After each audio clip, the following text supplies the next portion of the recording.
This is All About the Game, presented by Mike Drop Sports. Welcome back to All About the Game. I'm your host, Jason, and today we're going to talk about why I think the Pittsburgh Steelers won't have another failure like they did around the 2017 timeframe when they had one of the most insane rosters in recent memory, and they let that chance slip through their hands to win a Lombardi trophy.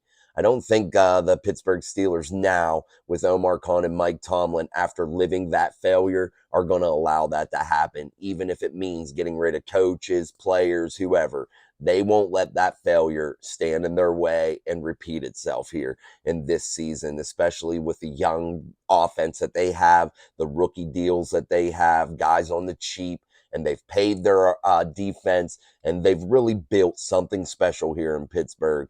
Now, we just had the recent signing of Alex Highsmith with a mega deal, which is a mega deal for him, approaching $70 million, coming from a guy from Charlotte.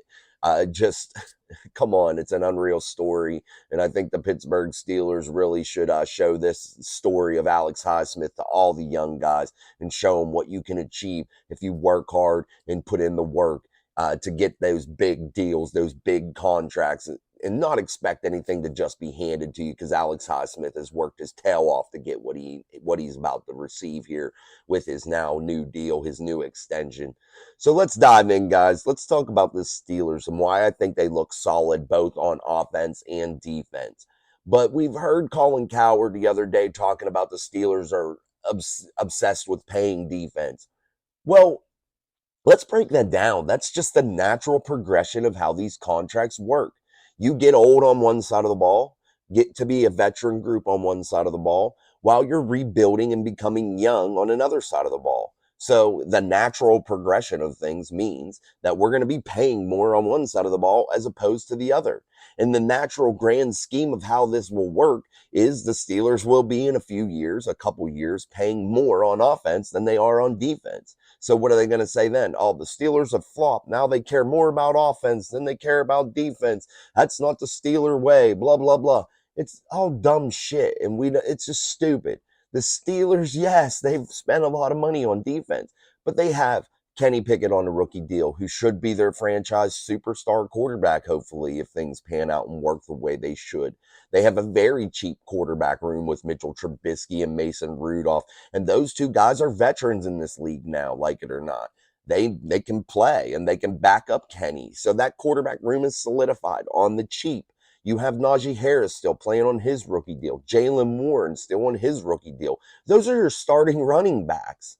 Now you have the wide receiver group. Calvin Austin in his second year should be better because we didn't get to see him now last year. So he should be supplying some positive plays and some positive production for the Pittsburgh Steelers.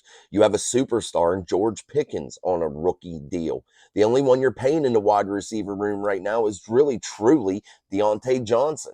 That's it. Okay, you're paying him his pittance compared to some of the other wide receivers of his caliber in the league. So you're paying him $17-18 million a year. Okay, you got him wrapped up. So the wide receiver room's pretty cheap. When you brought in Allen Robinson, you still now have a mix of veteran and young in that room, and the room is relatively cheap. You're not paying big dollars to that room. The offensive line, you got great deals with Isaac Samalu, who what I feel as was obtained for way under his value, in my opinion. I think he definitely is a Super Bowl caliber guard and can supply some veteran leadership to that offensive line. And you drafted Broderick Jones, who'll be on his rookie deal. So let's just face it, you don't have a ton of money on the offensive line either, which is all by design. Why? Because that's a young group.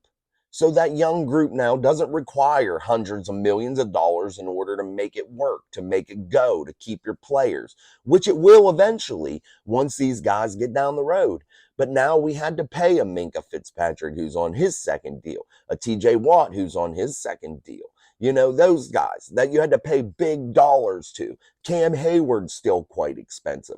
And then you add in some veterans, Larry Ogunjobi, Patrick Peterson. Now you got to start sprinkling in some of that money. But now you're getting younger on that side of the ball now because we're drafting towards that. You're drafting towards with Corey Trice, Joey Porter Jr. So naturally that side of the ball will start to get younger and younger and younger, and the offense will get older and require more money. That is just the natural progression, guys. It's not that the Pittsburgh Steelers value defense or value offense any more than either side. They don't. They really don't. They value what they have to do, what they have to do. It's the natural progression, and it's the only way that it works. And the Steelers stay on schedule.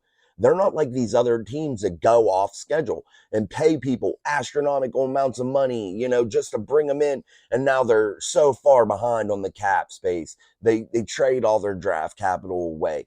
You have to stay on a schedule, and this is the schedule. And the Steelers are phenomenal at staying on schedule and not getting in over their head. And that is a big thing. And I think a lot of fans don't sit there and look at it that way. They're like, oh, well, why didn't we go out and get this guy for $26 million?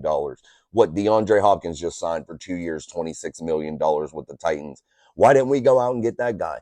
Why? Because you're flip-flopping something that shouldn't be. You're trying to stay on schedule. You don't want to add all this money now to the offense when you just had to pour a bunch into the defense. You want to stay on schedule. You already have young talent. Let that young talent develop and let the Steelers stay on schedule. It's how you win. That's how you add 6 trophies to that championship trophy case down on the south side. That's how you do it, guys.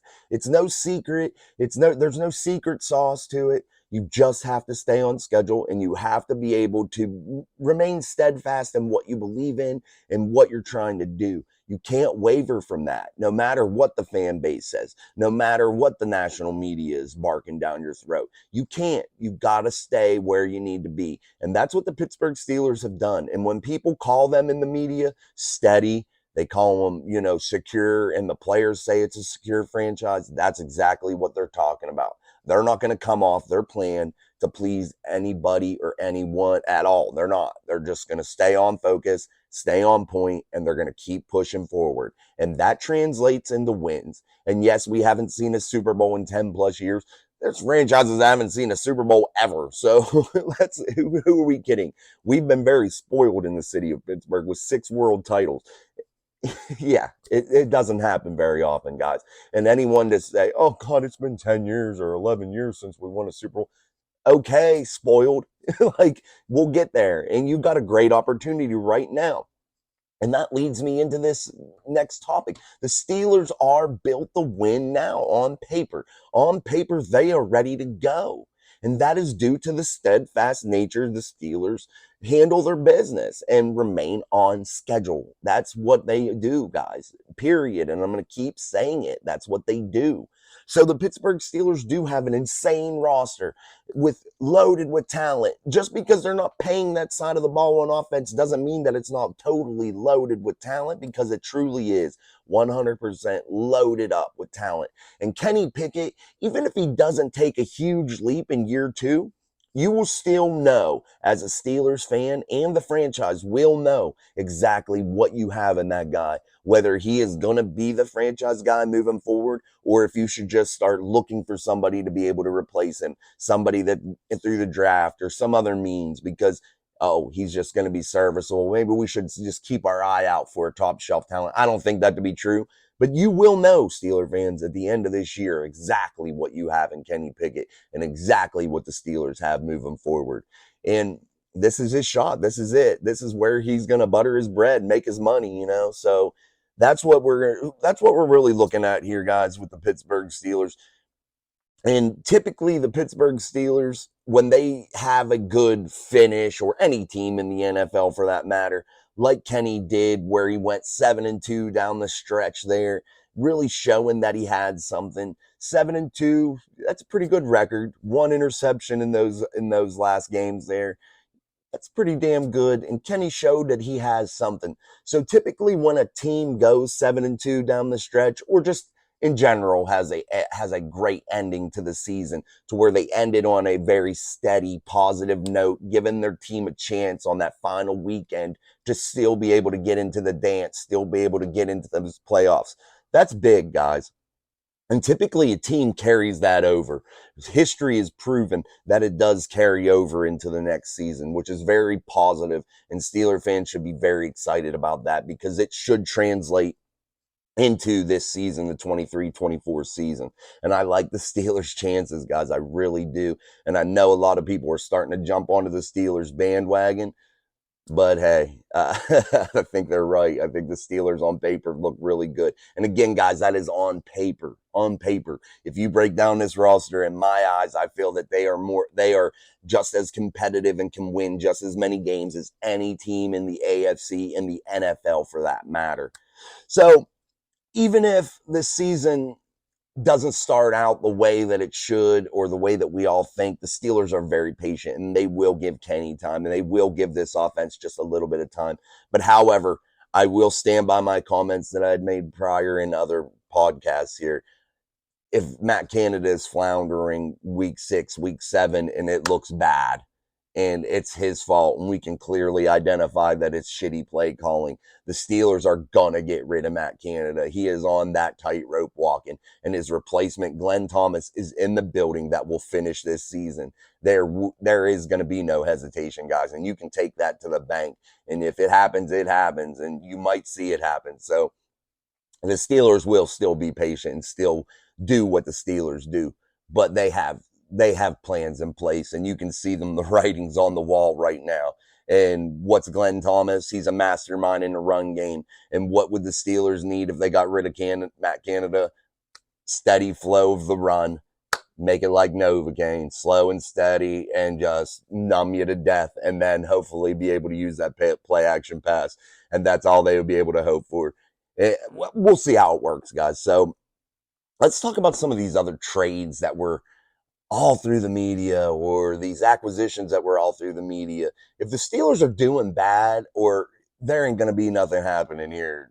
But I think if a new acquisition like an Aaron Donald or a J.J. Watt or somebody like that, just for instance, because those names were being thrown around, if something like that were to happen, that's a great sign for the Pittsburgh Steelers that they're doing really well in the front office and the franchise. Really believe that they have a great chance to make a good run in the playoffs. So if one of those types of deals happen, those are luxury picks. Those are just something special, an add-on that it's not like, oh, I got to do it for need. They're doing it out of luxury, and they're doing it out of just like, hey, we're going to boost us up a little bit, just add a little bit of fire to the guys, to the room. We're going to bring in an Aaron Donald, that's going to show the guys like, hey, man, shit, we're ready to go. Let's go for it. Let's go for this championship. Or, hey, J.J. Watt, there's rumors out there, guys, that he's still staying in shape. There was pictures out there of him working out with JJ. Don't say it's not that far fetched, dude. He may have blew it off there before, but if the Pittsburgh Steelers are sitting at an awesome record and got a good chance to go get a ring, don't think for one moment that J.J. Watt isn't going to come back and ring chase to finish out his career and get a Lombardi trophy with his brother. Don't think for 1 minute that wouldn't happen. And if the Steelers were open to it, which I don't see why you wouldn't for a guy like J.J. or Aaron Donald or something like that, if you're going to make a super run, if it worked financially and it worked to where you didn't have to give a ton of draft capital up or something like that. If it worked, they'll bring him in, and JJ would be probably the one that would make the most sense, to be honest with you. If you were to like go between Aaron and JJ would probably make the most sense because they could probably get him on a cheap because he's just coming to catch a ring. That's all he's coming for. So just wanted to bring those up, that those aren't so far-fetched that they could never happen, because I think they actually could. Well, at least the JJ one, I think. I don't think the Aaron Donald one could ever happen, but I mean, the JJ one definitely could. So let's start wrapping this up, guys. I just wanted to talk a little bit about why I think the Pittsburgh Steelers won't let another failure happen like they did around the 2017 timeframe when they had a great roster. I don't think Omar and Mike are ever going to let that happen again. I think they learned their lesson the hard way there, and they're going to make the necessary adjustments to keep that team afloat. And Mike Tomlin's a mastermind at keeping teams in winning ways, and not just getting in over their head and totally crashing down. So I think that's something we need to keep an eye out, is Mike Tomlin, Omar Khan, and they're going to do everything necessary to make this team win, and that may involve a trade, that may be involved dumping a coordinator. They're going to do anything they can. So let's wrap this up. This is just another quick episode today of All About the Game. I'm happy you guys came through.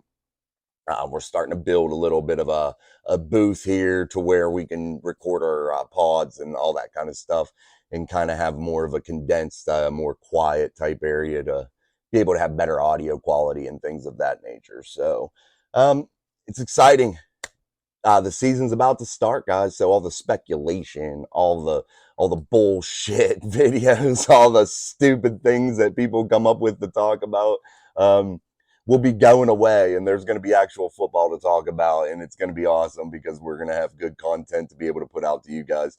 Actual Steelers news, breakdowns of position groups, what's going on at Latrobe. We're going to get some video from actual Mic Drop Sports here. We're going to go out there, film some stuff, let you guys see some things that we think you need to see, or that you would want to see. We're going to go out there, get some content from maybe some viewers if we see you guys up at Latrobe. So we'll get you guys on the channel, ask some trivia questions, do some things like that. So big things happening here at Mike Drop Sports with the podcast All About the Game. And I just thank you for keep on coming back, watching the videos. You guys have been having an amazing response. So keep it up. Thank you. And until next time, we'll see you here on All About the Game.